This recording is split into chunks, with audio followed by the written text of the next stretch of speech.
आज हमारा टॉपिक रहने वाला है फिजिकल प्रॉपर्टीज ऑफ अल्केन्स। चलिए फिर क्लास को शुरू करते हैं। आइए, तो बच्चों अल्केन्स की फिजिकल प्रॉपर्टीज जब शुरू होती है तो सबसे पहले हम बात करते हैं उसकी फिजिकल स्टेट की, यानी उसके फिजिकल अपीयरेंस की। वो दिखता कैसा है, ध्यान दीजिए। अल्केन्स के बच्चों पहले 4 members methane, ethane, propane, butane, पहले 4 मेंबर्स कलरलेस गैस होते हैं। पहले 4 मेंबर बच्चों कलरलेस गैस होती हैं। उसके आगे वाले members up to 17 carbon atoms colourless liquids होती हैं, और 18 कार्बन वाला अल्केन या उससे आगे वाले सॉलिड्स होते हैं। अब इन सब में कॉमन ये है कि जो पहले 4 मेंबर गैस हैं ना उनमें कलर होता है, जो फिर अगले 17 कार्बन तक लिक्विड्स हैं ना उनमें कलर होता है, ना 18 कार्बन वाले अल्केन में या उससे आगे आने वाले अल्केन में किसी में कलर नहीं होता। They are colourless gases, colourless liquids and colourless solids, right? ध्यान रखिएगा। चलिए, तो बच्चों ये आपको ध्यान रखना है। ओके, आओ सेकंड पॉइंट पर आओ, स्क्रीनशॉट आप इसका ले सकते हैं। आइए, सेकंड बात करेंगे बच्चों हम सोल्यूबिलिटी की। अल्केन्स की सोल्यूबिलिटी पानी में कैसी है, इस चीज को जानने के लिए पहले जानना होगा अल्केन्स बाय नेचर क्या है। क्योंकि अल्केन्स में कार्बन और हाइड्रोजन के एटम्स हैं, तो अल्केन्स नॉन पोलर नेचर के हैं बच्चों, नॉन पोलर नेचर के। तो वो डिसोल्यूशन करने के लिए लाइक डिसोल्व्स लाइक रूल ही फॉलो करते होंगे। अभी लाइक डिसोल्व्स लाइक रूल क्या है कि पोलर सोल्यूट पोलर सॉल्वेंट में घुलेगा, non polar solute non polar solvent में घुलेगा। क्योंकि अल्केन नॉन पोलर है और पानी पोलर नेचर का है, तो अल्केन पानी में ऑलमोस्ट इनसॉल्युबल होता है। इस चीज को आप ध्यान रखेंगे। Alkanes are almost insoluble in water because alkanes being non polar can not be dissolved in polar solvent according to like dissolves like, right? तो आपको ध्यान रखना है, solubility of alkanes is governed by a principle like dissolves like। alkanes non polar nature के हैं, इसलिए पानी में नहीं घुलते हैं।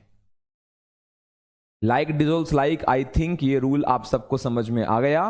पोलर सोल्यूट पोलर सॉल्वेंट में घुलेगा, non polar solute non polar solvent में घुलेगा। अल्केन्स होते हैं नॉन पोलर नेचर के, पानी होता है पोलर नेचर का, तो अल्केन पानी में नहीं घुलता है, राइट? आओ, तो ये सोल्युबिलिटी पॉइंट है, इसको नोट कर लीजिएगा। नेक्स्ट पॉइंट आता है डेंसिटी। अल्केन्स पानी से कम डेंसर होते हैं। अल्केन्स पानी से कम डेंसर होते हैं, और अल्केन में जैसे जैसे कार्बन मेंबर बढ़ते जाएंगे उसकी डेंसिटी बढ़ती जाएगी। 1 कार्बन का अल्केन उसकी डेंसिटी कम, 2 कार्बन वाले की ज्यादा ज्यादा ज्यादा, कार्बन बढ़ते जाएंगे डेंसिटी बढ़ती जाएगी। लेकिन आपको ध्यान रखना है, स्टेटमेंट जो मैं ये बोल रहा हूं कि अल्केन्स पानी से कम डेंसर होते हैं, पानी से कम डेंसर, इस बात का ध्यान रखिएगा। तो ये पॉइंट हो गया बच्चों सोल्युबिलिटी, और ये पॉइंट हो गया हमारा डेंसिटी। आई होप आपको क्लियर हो गया होगा, दोनों पॉइंट आपको समझ में आ गए होंगे, आपको याद हो गए होंगे। चलिए आइए अगले पॉइंट पे आइए। Now important physical property which is boiling point. Alkanes boiling point अपना क्या रखते होंगे, डिफरेंट मेंबर्स में बॉइलिंग पॉइंट का क्या ऑर्डर होगा, कोई ट्रेंड होगा कि ट्रेंड नहीं होगा, बॉइलिंग पॉइंट किसका कम होगा, बॉइलिंग पॉइंट किसका ज्यादा होगा, ये बॉइलिंग पॉइंट किस चीज पर डिपेंड करता है। ये सारी बातें हमें इसके अंदर करनी है बच्चों, ध्यान से सुनिए। अल्केन्स नॉन पोलर नेचर के हैं, और नॉन पोलर नेचर वाले जो मॉलिक्यूल्स हैं उनके बीच में जो फोर्स ऑफ अट्रैक्शन होता होगा वो वीक ही होता होगा। उसे वैंडर वॉल फोर्स बोलते हैं बच्चों। क्या बोलते हैं? Wander wall force. और ये जो वैंडर फोर्स नाम की चिड़िया है, वैंडर वॉल फोर्स नाम की जो चिड़िया है, ये सरफेस एरिया पे डिपेंड करती है। जिन मॉलिक्यूल्स का सरफेस एरिया ज्यादा होता है उनके बीच में अट्रैक्शन भी, वंडरवॉल फोर्स ऑफ अट्रैक्शन भी ज्यादा होता है, और इस वजह से उनका बॉइलिंग पॉइंट भी ज्यादा होता है।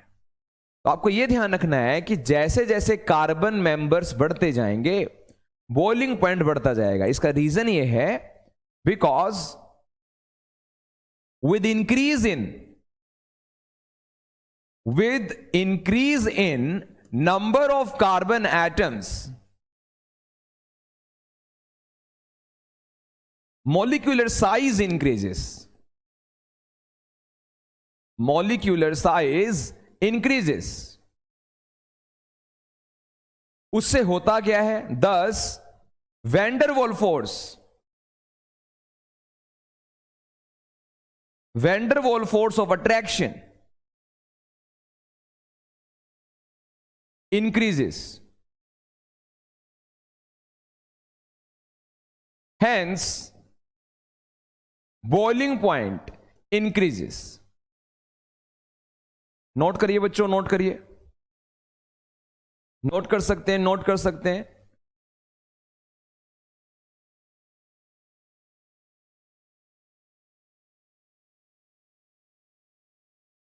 नोट कर सकते हैं। तो मैंने क्या लिखा है आपको समझ में आ गया होगा कि कार्बन मेंबर बढ़ने से कह रहा हूं, बढ़ने से सरफेस एरिया बढ़ता है, साइज बढ़ता है, और साइज बढ़ने से, सरफेस एरिया बढ़ने से वैन डर वाल्स फोर्स बढ़ता है। वैन डर वाल्स फोर्स बढ़ता है और van der Waals force of attraction बढ़ता है, तो बॉइलिंग पॉइंट बढ़ता है। इस बात का आप ध्यान रखेंगे। क्लियर है? यानी मैं क्या कह रहा हूं बच्चों, मैं ये कह रहा हूं एक कार्बन वाले से दो कार्बन वाले का, दो कार्बन वाले से तीन कार्बन वाले का, तीन कार्बन वाले से चार कार्बन वाले का, पांच कार्बन वाले का, छह कार्बन वाले का, इस तरह से बॉइलिंग पॉइंट बढ़ता है। इस तरह से बॉइलिंग पॉइंट बढ़ता है। जैसे जैसे कार्बन एटम्स आप बढ़ाते जाएंगे बॉइलिंग पॉइंट बढ़ता जाएगा। क्लियर है?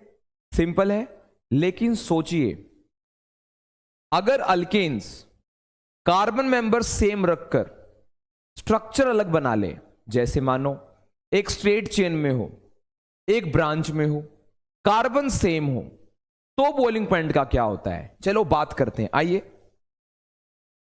तो मैंने लिखा है अमंग आइसोमेरिक अल्केन्स, यानी फॉर्मूला सेम होगा, कार्बन मेंबर सेम होंगे, तो क्या स्ट्रेट चेन, ब्रांचिंग, ये शक्ल बनने से बॉइलिंग पॉइंट पे फर्क पड़ता होगा? आइए समझते हैं। तो बच्चों, alkanes which have straight chain, alkanes which have straight chain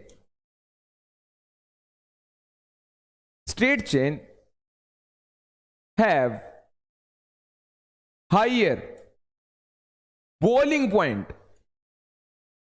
than isomeric branched ones. Branch वालों से स्ट्रेट चेन वालों का बॉइलिंग पॉइंट ज्यादा होगा, ये मैंने लिखा है। मतलब एक एग्जांपल से मैं तुम्हें समझाता हूं।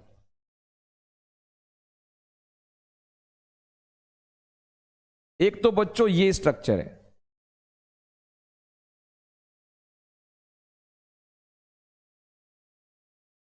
पांच कार्बन है बच्चों, इसमें पांच कार्बन।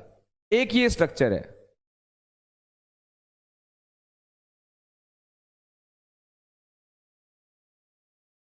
और एक ये स्ट्रक्चर है।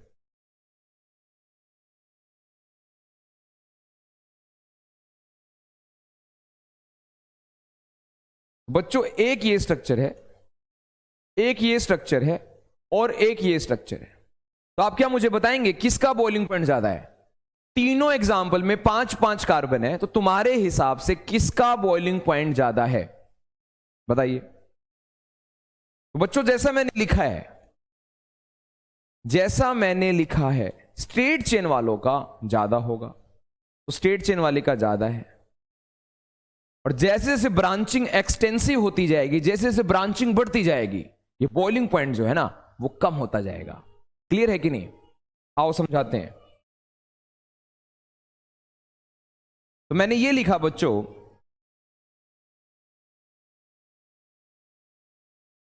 ब्रांचिंग बढ़ने से, with increase in branching, molecular size decreases, right? Molecular size decreases. Thus, van der Waals force of attraction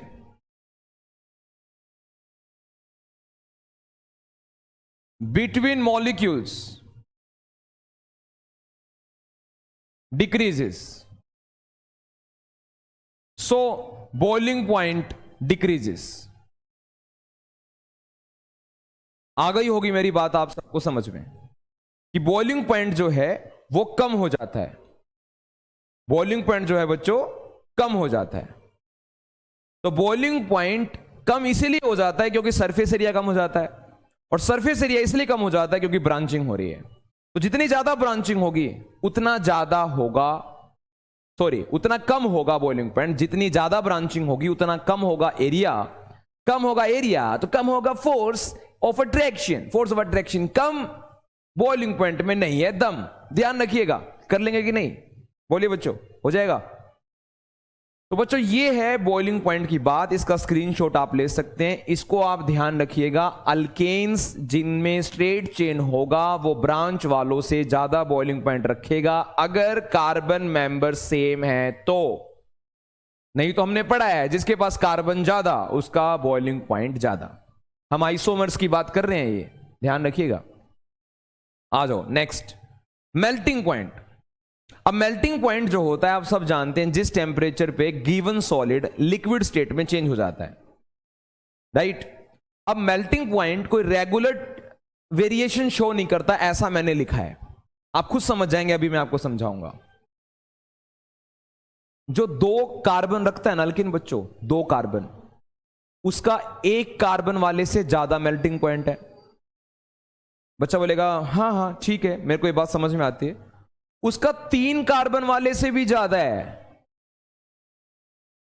समझे अलग कैसे है ये? मेल्टिंग पॉइंट में क्या होता है कि जिस सॉलिड की पैकिंग अच्छी होती है, जिस सॉलिड में पार्टिकल्स की पैकिंग क्लोज होती है, अच्छी होती है, सिमेट्रिकल होती है, उसको मेल्ट करने में परेशानी होती है। ऑब्वियस है, उसका मेल्टिंग पॉइंट ज्यादा होता है। तो ध्यान से सुनो, इवन कार्बन जिस अल्केन में होते हैं, इवन कार्बन वो पड़ोसी ओड वालों से, जैसे 2 कार्बन वाला अल्केन है, उसके पड़ोसी कौन है? 1 कार्बन वाला और 3 कार्बन वाला। इनसे इसका मेल्टिंग पॉइंट ज्यादा होता है क्योंकि मेल्टिंग पॉइंट पैकिंग पे डिपेंड है और पैकिंग सिमेट्री पे डिपेंड है। तो इवन कार्बन वाले के पास ओड वाले से ज्यादा सिमेट्री होती है। तो इसका मैं रीजन आपको बता देता हूं जो मैंने लिखा है। मैंने लिखा है कि अल्केन्स जिसमें even number of carbon atoms हैं, उनका मेल्टिंग पॉइंट एडजेसेंट अल्केन्स जिनके पास ओड है उनसे ज्यादा है। रीजन क्या है? बिकॉज अल्केन्स जिनके पास even number of carbon atoms हैं, alkanes having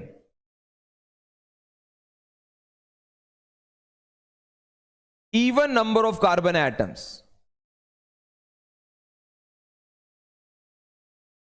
are more symmetrical किनसे? then adjacent alkanes। adjacent alkanes मतलब odd वाले, समझे? having odd number of carbon atoms।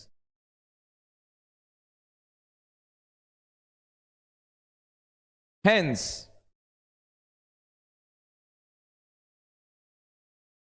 alkanes having even number of carbon atoms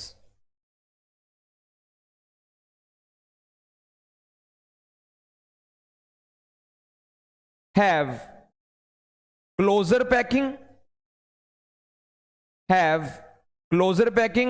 and therefore greater force of attraction।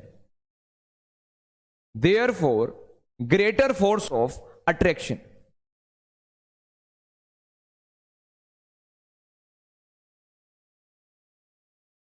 Hence, they have higher melting point. Right जिन alkanes में even number of carbon atoms होते हैं, इसको note कर सकते हैं आप, जिन अल्केन्स में even number of carbon atoms होते हैं वो ज्यादा सिमेट्रिकल होते हैं, और अगर वो ज्यादा सिमेट्रिकल होते हैं तो उनकी पैकिंग अच्छी होगी, पैकिंग क्लोज होगी, पैकिंग क्लोज होगी तो उनके बीच में अट्रैक्शन ज्यादा होगा, अट्रैक्शन ज्यादा होगा तो उन्हें मेल्ट करना मुश्किल होगा, इसलिए उनका मेल्टिंग पॉइंट ज्यादा है। क्लियर है कि नहीं? मैं एक एग्जांपल से आपको दिखा सकता हूं। ये देखो 1 2 3 4, ये 4 कार्बन है, ये 5 कार्बन है। तो अगर आप देखोगे तो ये वाला जो है, अगर मैं इसको यहां से तोड़ूं तो ये सिमेट्रिकल मिलेगा आपको, 2 कार्बन सेम। लेकिन जिसमें ओड कार्बन होते हैं उसको अगर मैं तोड़ूं कहीं से भी बॉन्ड को, तो आपको इक्वल इक्वल कार्बन नहीं मिलेगा। समझ रहे हैं? इक्वल इक्वल कार्बन नहीं मिलेगा, वो सिमेट्रिकल नहीं है, उसकी पैकिंग अच्छी नहीं होगी। ठीक है ना?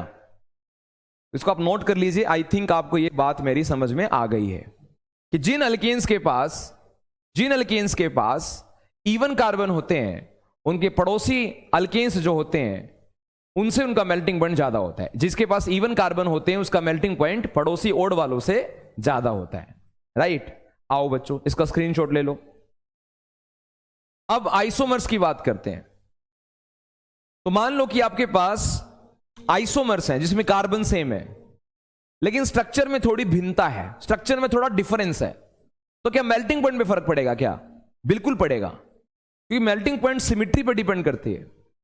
तो जिस स्ट्रक्चर की सिमेट्री ज्यादा होगी उसका मेल्टिंग पॉइंट ज्यादा होगा। तो आप तो समझ गए, जितनी ज्यादा ब्रांचिंग होगी उतना क्लोज पैक कर सकते हो आप।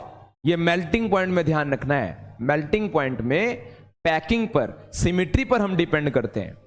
तो जितनी ज्यादा ब्रांचिंग एक्सटेंसिव होती जाएगी, एरिया उतना कम होता जाएगा। ये बात बॉइलिंग पॉइंट में की थी, एरिया कम हो जाएगा, उससे पैकिंग अच्छी हो जाएगी, बिकॉज मेल्टिंग पॉइंट पैकिंग पर डिपेंड करता है। राइट? तो इसमें लिखते हैं अल्केन्स, या सीधे लिख देता हूं बच्चों, alkane which has higher branching has higher melting point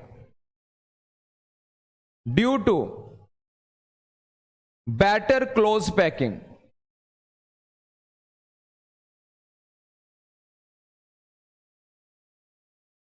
of molecules। मैं एग्जांपल देता हूं आपको।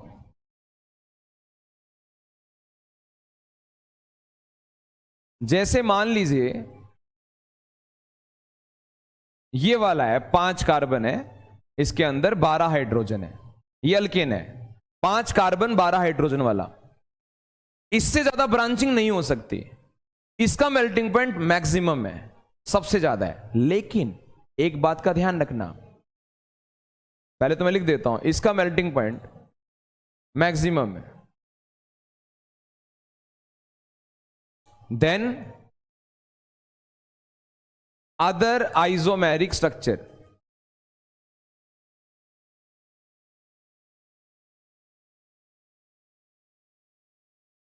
C5H12 का आप कोई और स्ट्रक्चर बना लें, इसका मेल्टिंग पॉइंट सबसे ज्यादा है, क्योंकि इसकी पैकिंग सबसे अच्छी होगी। राइट? लेकिन नोट करने वाली चीज क्या है वो देख लो।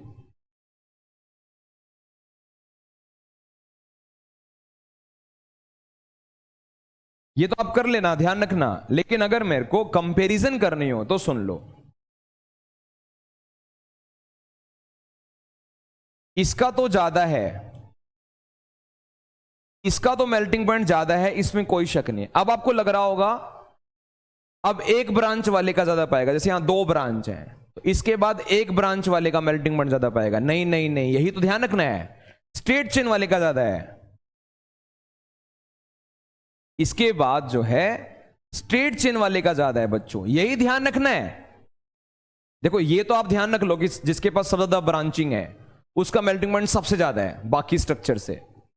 लेकिन अगर आपको सारा ऑर्डर लिखना हो तो मैं आपको ये बोल रहा हूं जिसकी सबसे ज्यादा ब्रांचिंग है उसका सबसे ज्यादा मेल्टिंग पॉइंट, उसके बाद आपको लगता होगा कि दूसरा भी ब्रांच वाले का ही ज्यादा होगा। नहीं नहीं, ऐसा नहीं है, आप स्ट्रेट चेन वाले का ज्यादा है। और सुनो मेरी बात, सबसे पीछे जो रह गया वो ये वाला है जिसमें एक ब्रांच है, ये आपको ध्यान रखना है। मिनिमम स्ट्रेट चेन वाले का नहीं है, मैक्सिमम तो हैवीली ब्रांच वाले का है, लेकिन मिनिमम स्ट्रेट चेन वाले का नहीं है, ये मैं बताना चाह रहा हूं। क्लियर है कि नहीं? सबसे अच्छी पैकिंग इसकी, उसके बाद इन दोनों में देखोगे तो इसकी अच्छी पैकिंग, सबसे आखिरी में इसकी पैकिंग। और जिसकी पैकिंग अच्छी होती है उसी का मेल्टिंग पॉइंट ज्यादा होता है। तो ये अच्छी पैकिंग का भी ऑर्डर है और ये ज्यादा मेल्टिंग पॉइंट का भी ऑर्डर है, राइट? मेल्टिंग पॉइंट का भी यही ऑर्डर है। That's all. हमारी फिजिकल प्रॉपर्टीज बच्चों खत्म होती हैं, you can take a screenshot. हमारी फिजिकल प्रॉपर्टीज खत्म होती हैं यहां पर अल्केन्स की, और that was lecture number 3 of alkanes. आप पढ़ते रहिए, अल्केन्स बहुत आसान है।